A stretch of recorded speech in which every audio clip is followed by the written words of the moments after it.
everyone see those? All good. Good. So this is basically what we're talking about this afternoon.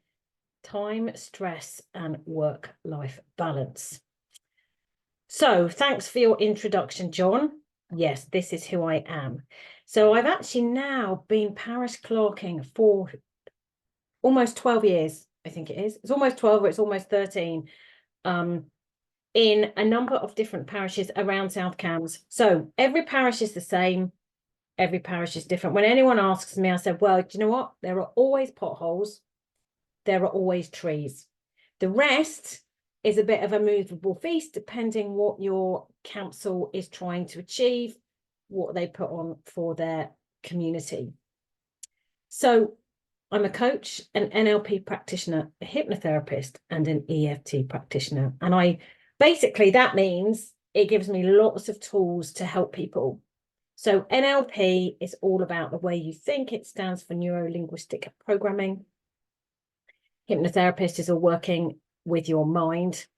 And despite what you might think, I cannot make you behave like a chicken. I cannot make you bark when I say a certain word unless you want me to. So when you're working with the subconscious mind, you cannot do anything somebody doesn't want you to do. So if somebody said to me, I've come to see you because my partner has sent me to give up smoking, that's not going to work because they don't want to do it. It's like with anything in life. If we don't want to do it, we're not going to be bothered. If we want to do it, it's a whole different ballgame. EFT is emotional freedom technique, and you might have heard it called tapping. That's tapping on the acupressure points on the upper half of our body. I have done that before, a very memorable session for any of you who are here where my dog would completely misbehaved through it. But we did do that together. So that's a little bit about me. So today, as I just said, I've just had the meeting for the internal audit. One or two things to rectify, one or two things that I need to take forward, and a little prompt from me to my internal auditor is, please could you highlight this because my council are not very happy. So the I can't speak, .gov.uk emails being that one. I said, if you write it down, they might listen to you because I feel I'm having an ongoing battle with it. So there you go. That's a bit about me and my background. So this afternoon, this is what we're going to cover. Oh, and I'm really sorry. I have got that cough. The cough that I thought the 100-day cough was whooping cough, but I'm not sure it is. But this is really sticking around. A neighbour up the road told me she's had it for 6 weeks now. So bear with me. I have got my water. So we're going to be talking about time management in a really broad way. And so what we mean by that and what I'm talking about and top tips to help manage time, particularly when things are a bit tricky or you've got to do those tasks maybe you don't really want to do, but you kind of know you have to. We're going to talk about stress. We're going to talk about what it is. And so there are some very distinctive symptoms of stress and top tips on how to deal with it. And there will be some practical things. I love to make my talks practical so that you can take things away and use them. And I have had comments from clerks. A few times they've messaged me to say, actually, not necessarily related to work, but you said really helped me deal with whatever it was. And then we're going to talk about work-life balance. So a bit more about what it is and top tips to manage that. And this is the point where I always say that actually there is nothing quite like clerking. There is no other job quite like it. The hours we kind of work, the evening work, the day work, and everything in between. So all of these things, the time management, the stress management, and the work-life balance, they're all really interlinked. So when we feel stressed, one of the other things can go out of kilter. Our time management goes out the window. But if our time management, we've lost time somewhere, that can make us stressed because, maybe we're working to a deadline, maybe something else has happened and we're just trying to squeeze something in, and that can make us stressed. And then that can affect our work-life balance. And I'm sure John won't mind me sharing, but we had a little bit of a laugh about this earlier in the week, because I saw John's email early evening. If I've got some slides, can I send them? So I sent them, and he replied, and I looked at my watch and I said, are you still working? How about your work-life balance? Naughty, naughty. And I know there are times, we're going to talk about this a little bit, actually, a bit later. There are times when we might change our work pattern. And being a clerk, we don't fit into the classic 9 to 5 day. Okay, so long-term stress can lead to burnout. And when I'm talking about burnout, I mean physical and emotional exhaustion. You're just completely knackered. And I have worked with a few people who've suffered from that, and they're just exhausted and they can't see their way out of it. So let's talk about time management. So this is all about efficient working, and I'm talking quite generally. So the first thing is organization. So we need to know what we are doing and when. So that can even be each day of the week. It can be each month of the year, and it can be, cyclic. So actually, I have been with my current parish council for just over a year. I started in January last year. I wasn't given a yearly calendar plan, and actually I've started to put one together, because there are some things that every council does. The end of the financial year is always March, always going to be then. We know that we have to get the AGAR off to Little John or whoever you need to get it to end of June.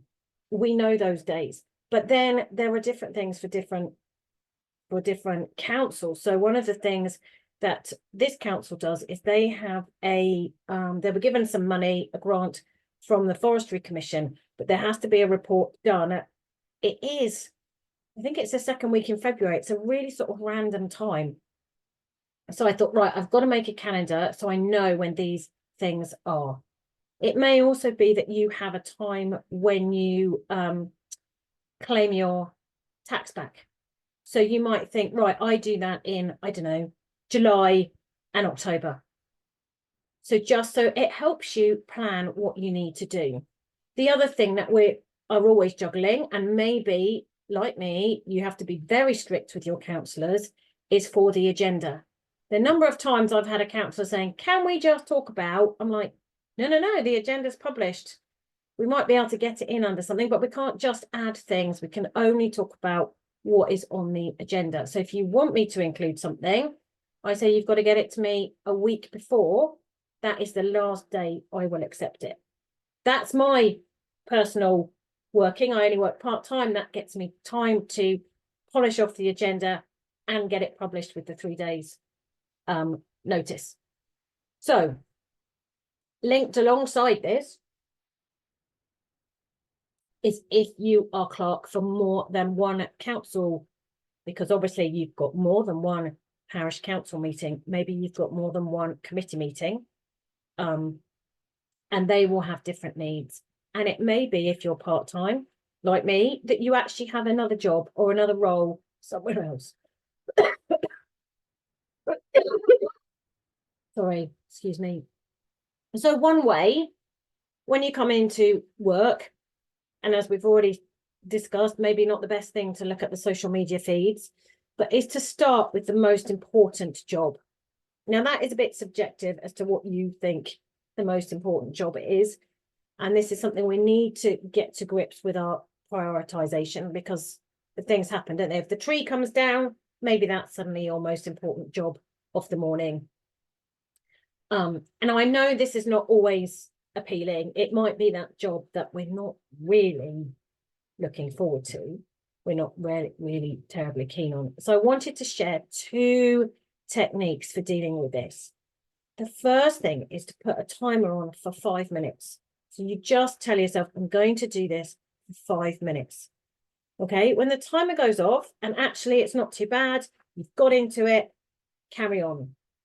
if you're still really struggling with it, either, you know, with the complexity of it, or that you're battling that you don't really want to do it, maybe do something else for a bit and come back to it.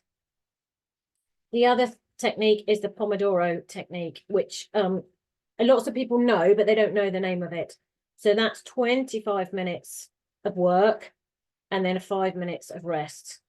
And John, this also works quite well if you're trying to encourage somebody to revise.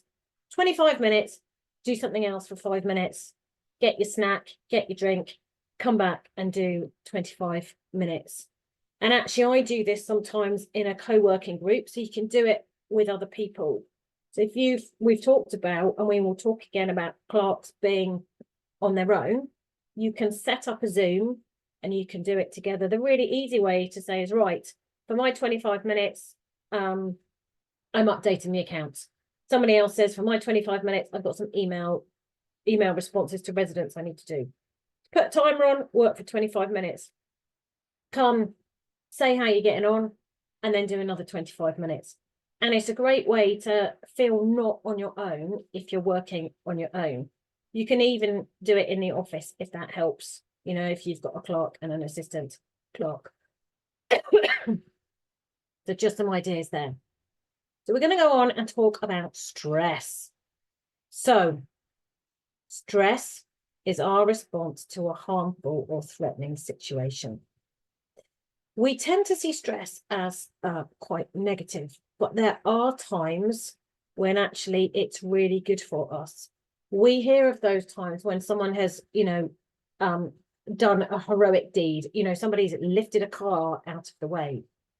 It does actually make us focus. It might make us focus on getting something finished on time. That little bit of stress gives us that adrenaline and that little bit of a kick to get things done. It is linked to our limbic system. So it was linked to a really old response in our brains and in our bodies. So this is all about when we had to, it's our flight, fight, freeze, or fawn response, which is a really old response. And this is when, think back to when we were sort of cave people, and actually we were facing things daily that were a lot more life-threatening. Maybe there was a saber-toothed beastie waiting for you outside your cave. So what happens is we have this response from the back of our brain, which causes our breathing to increase, our blood pressure to increase, our heart rate to increase.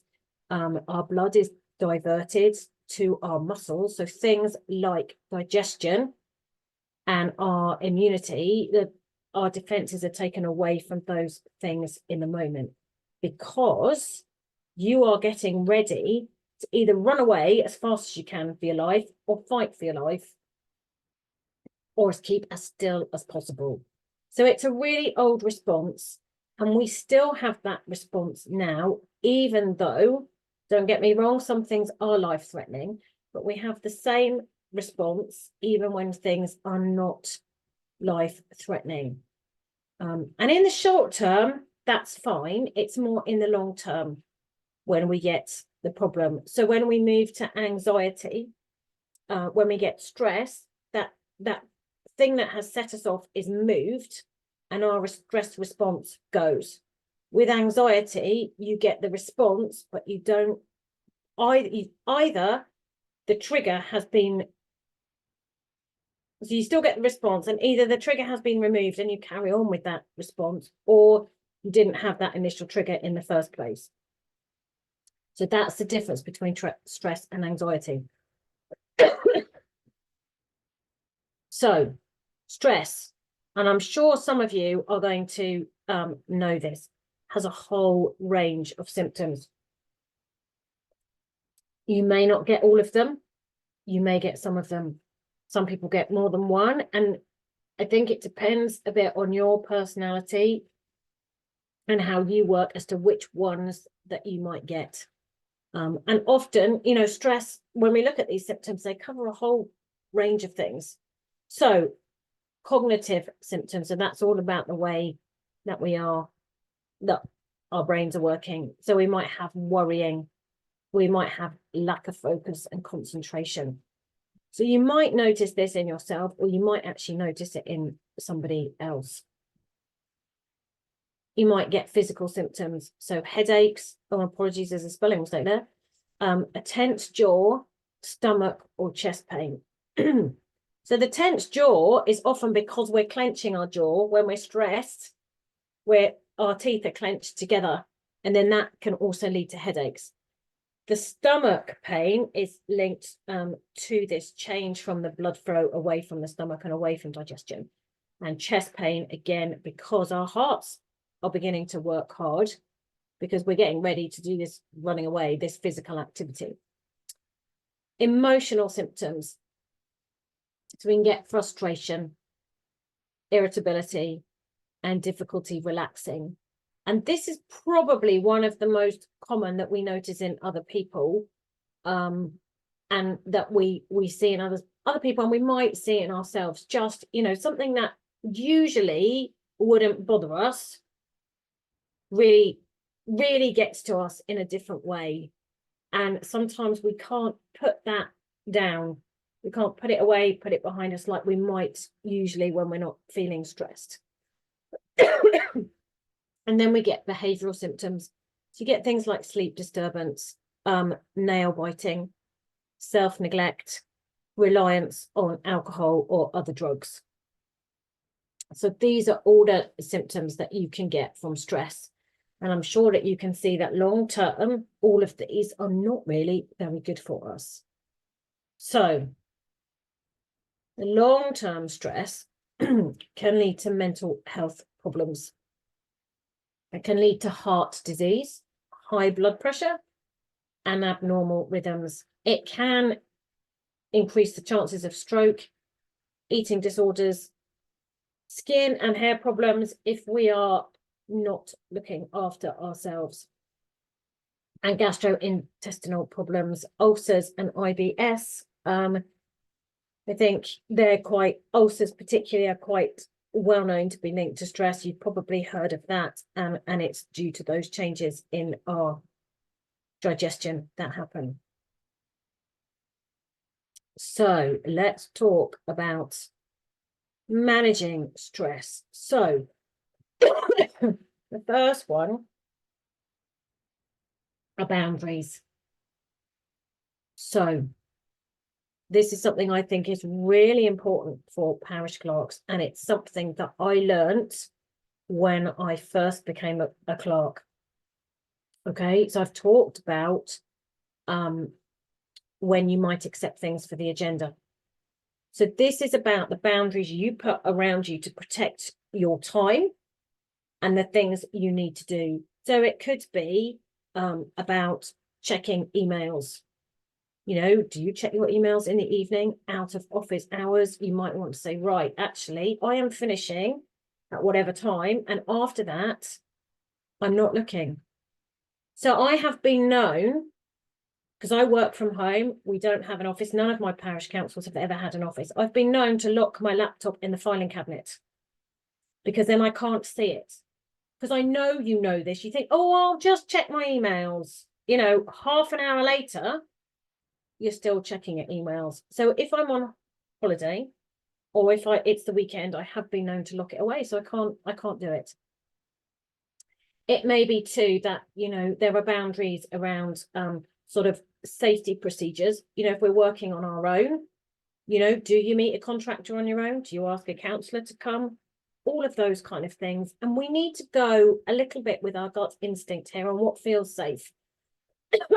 You know, my community will be different to your community. You know, where things are, you might have one of the councils I worked at had a recreation ground which was really quite isolated. You had to go up a track to it, up a farm track, and it didn't always feel very nice to do that on your own. So think about those things. The second thing is to take a break. Okay, and I would say this to anyone actually working. Do you eat your lunch at your laptop, or do you go and do something different? In an ideal world, I would actually encourage you to go out and get some fresh air. Partly because it's really good for our eyesight to take a break from the screen, because otherwise it's to do with our long and short vision. And actually I was talking to, he must have been in his 20s, and he said, I never knew that. He said, I sit down in front of my computer at 8 o'clock in the morning, sometimes don't, I'm doing 12 hours, and he doesn't look at anything else really. So it's really good for us to take that break, relax those eye muscles, get some fresh air. That's fine. And we need to do that. And think about your workload. So I'm sure you're very much like me, that actually there are times of the year when you know it's going to be busier than others. So for me, getting everything ready for the audit, so March, and then the beginning of April is really busy as I do that. And I generally, I would say, work over my hours to get those done. But then there are other times in the year. August seems to be quite quiet, and some of our district and county councils quieten down midway through December. They start to quieten down. So I have said to my councils, actually, I do my hours, but there are times when I do more, but generally they balance out with the times when I'm doing a little bit less. So that might be a conversation to have. I think it's also important to say that actually, if you are the sole employee and you are regularly doing over your hours, considerably over your hours, then that's a conversation that you need to have with your council, because they need a true representation of how much work they are giving their clerk, and that links into, your pay and your salary and even your sanity if you are working all these extra hours. And it soon adds up. Half an hour every day adds up quite quickly to several hours a week. Think of that per month. So I've touched on fresh air and exercise. If any of you follow me on any of my social media channels, I'm always talking about getting outside in the fresh air. And I'm always talking about exercise. But exercise, I mean in a really, really general term. We are humans and we are designed to move. So when I talk about exercise, I am meaning movement, not meaning you have to go out and, run 5 miles. You don't have to join your local hockey team. There's lots of ways you can move. It can be, a gentle walk. Maybe in your lunchtime, you can go for a walk. Maybe you have an office which is somewhere beautiful, so it's really nice to go for a walk. It can be equally, if you're at home, a boogie around the kitchen to something on the radio. Doesn't really matter. It's all about moving. And, whatever you like.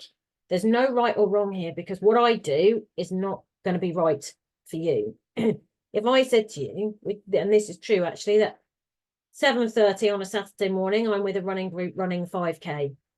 Now that is the best and the worst thing about it, because actually 7:30 is pretty early on a Saturday morning, but it's over and done with, and I have the rest of the day.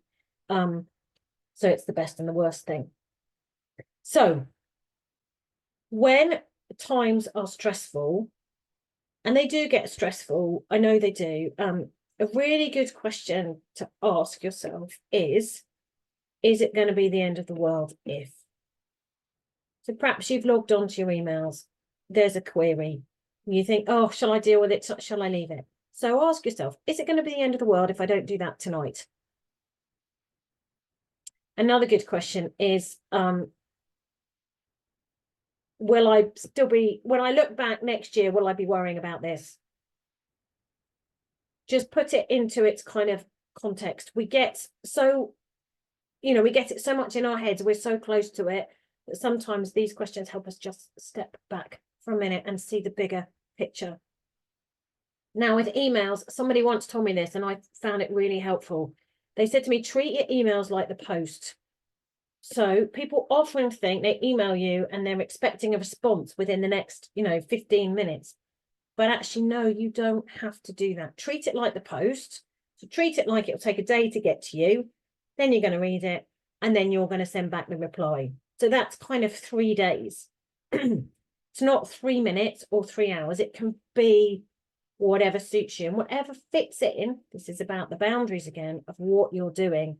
So if today is the day when you're finishing off the agenda, you might not want to look at your emails or respond to the ones that do not apply to the agenda.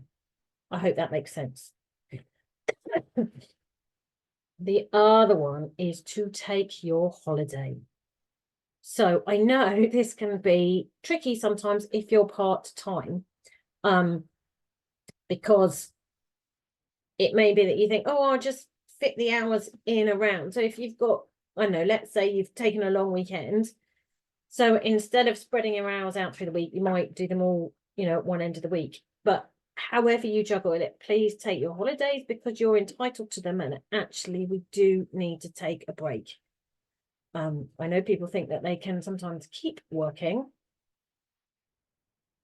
but it's really good for us and for our relationships with our families and friends.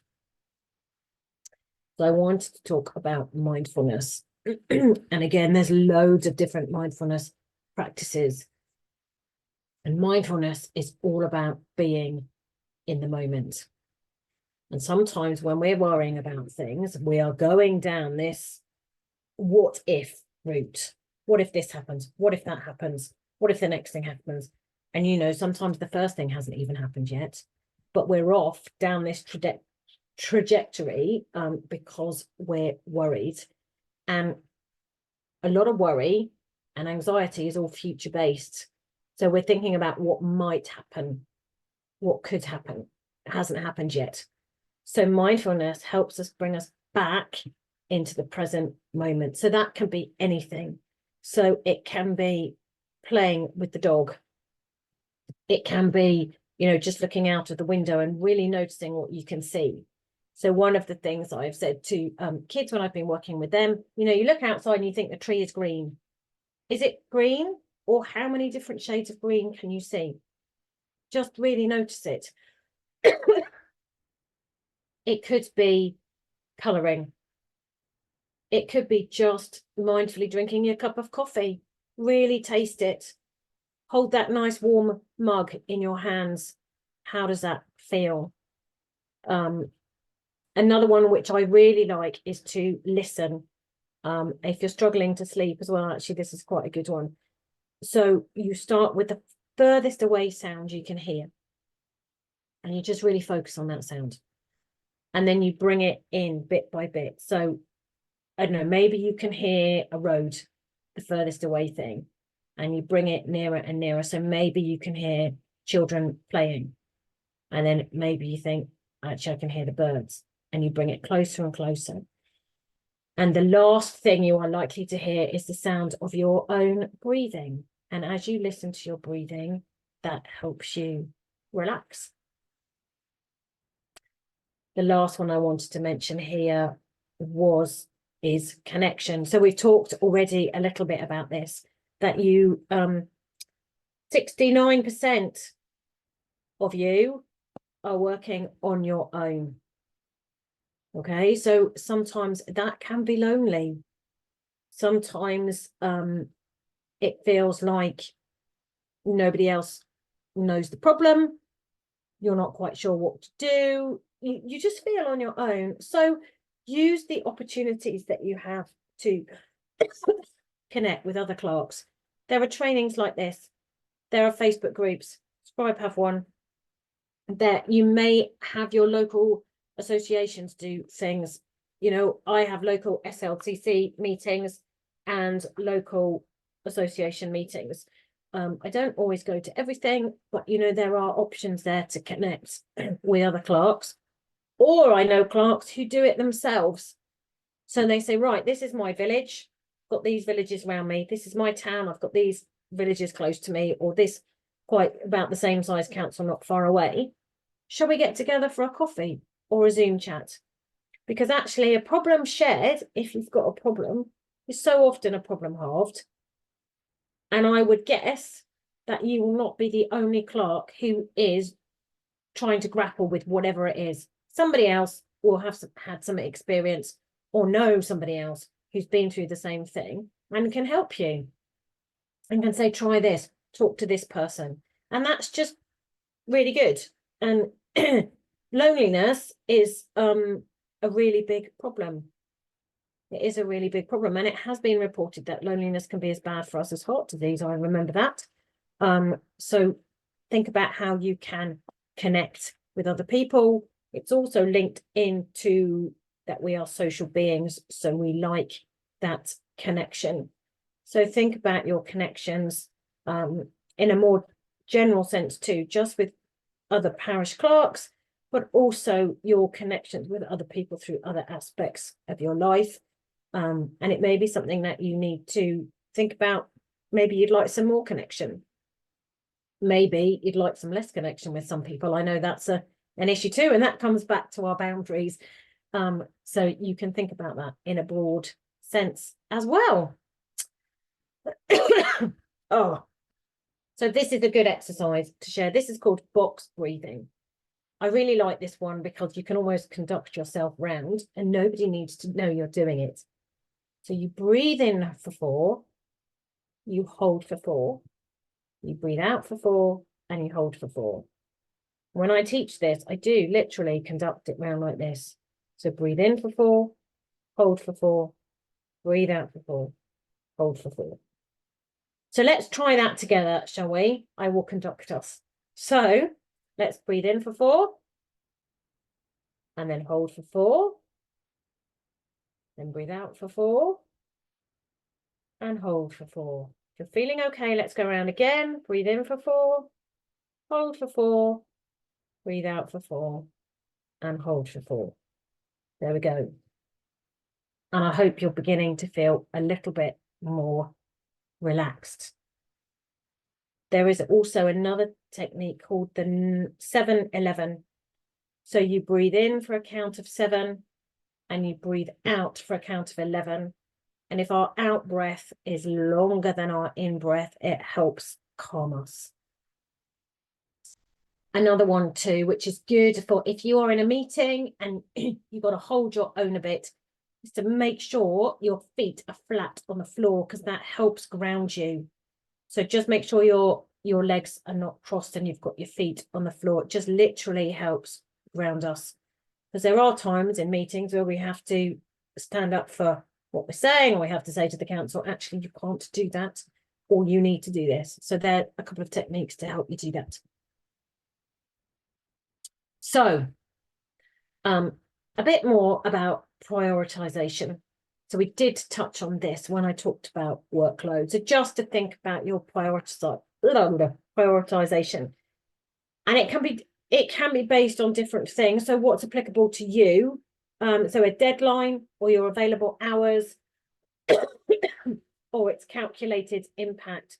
So you think, actually, if I do this, it's going to have this knock-on effect on all these areas. So maybe it's about responding to an email or chasing someone up, and you think that's going to stop that councillor asking me that question. It means I can report back at the council meeting, and it means that resident can be informed. So actually that ticks off a lot of other boxes.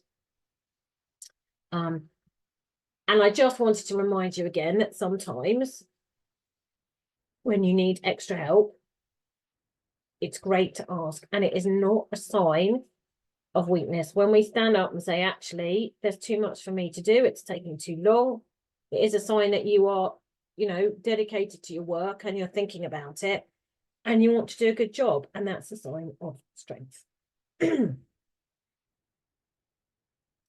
So let's talk about work-life balance. So this is the balance between our personal lives and our work lives.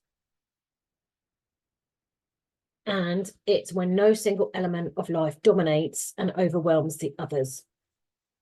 So that might also include how you're feeling about things. So, if you're always thinking about your clerking life all weekend, every evening, then something is out of kilter somewhere. And it doesn't necessarily mean it's a 50-50 split. We're not talking about half of your time you spend working and half of your time you spend doing other things. It's not as clear cut as that. I mean clear cut in terms of time division. And it can change at different times and may mean different things to different people. So we've talked a little bit about this, that at different times of the year, there are different pressures on us. And there may be additional things too. If you have a big,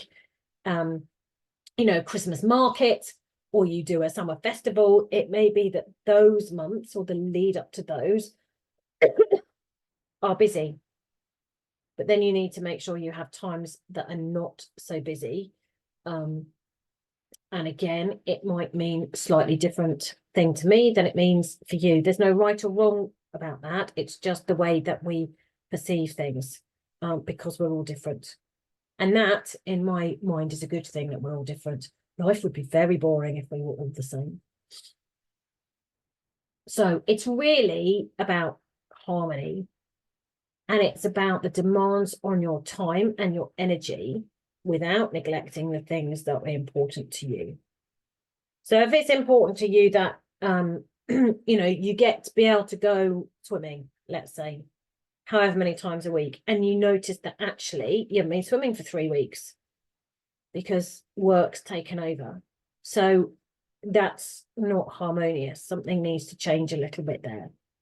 And it's not about ignoring our personal lives in favor of our work, or dealing with work stress by neglecting your work. And by that mean, you know, when it's stressful, you just kind of think, I can't do any of it, a bit rabbit in the headlights, which I know can happen when you just feel there are so many things that you need to do, that you've got to do, and you're not actually sure where to start. That can be really challenging to deal with, because you just feel overwhelmed by it all.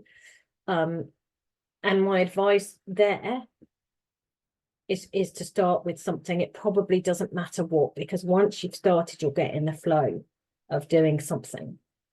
So I hope that is all useful. I'm very happy to have questions. If we don't get time, or you want to find me, these are some of the places where I hang out, and you can come along and join me, and it would be lovely to see you. Awesome. Thank you very much, Becky. Getting some nice chats here. The team are saying, oh, Becky's very soothing.